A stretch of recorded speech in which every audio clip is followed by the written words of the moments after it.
There was a version of you that said yes to everything. Yes to plans you didn't want to make. Yes to opinions you didn't actually hold. Yes to being the soft place everyone could land on without ever asking if you had a place to land yourself. You were kind. Not performed kindness, real kindness, the kind that cost something and you paid it anyway, every single time, without keeping score.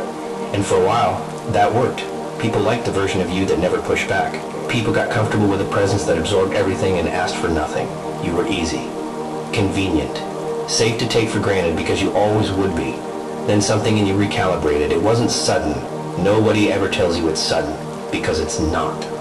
It was a slow accumulation of moments where kindness got mistaken for permission, where softness got treated like weakness, where every yes cost you a little more than it gave back, until one day the math simply stopped working, so you changed the terms. Not with an announcement, not with a speech about your worth, just a quiet shift in what you allowed, what you answered, what you gave your time to. You stopped saying yes by default. You stopped explaining your no's. You stopped absorbing everyone else's disorganization just to keep the peace. And that's when it got scary for them. Not because you became cruel. You didn't. You became something far more unsettling to people who'd built their comfort around your compliance. Consistent. Predictably firm. A person whose boundaries didn't move depending on who was upset about them. They never had to deal with that version of you before, and they didn't know what to do with someone who was still kind, just no longer available for free. They called it cold. They called it a personality change. Some of them even said it out loud. They used to be so much nicer, as if nicer meant more useful to them.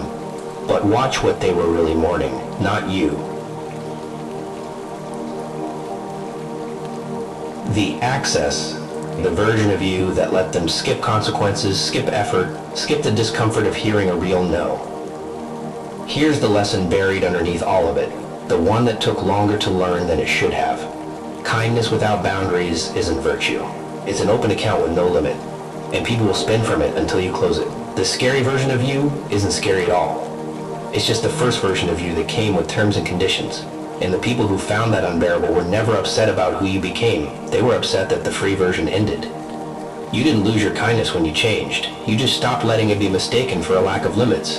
And the people who stayed after that, the ones who could handle a yes that meant something because a no was actually possible, those were the only ones worth keeping around in the first place. That's the verdict. Not that you got harder, that you finally got honest. And honesty, it turns out, was always going to look like cruelty to anyone who profited from your silence.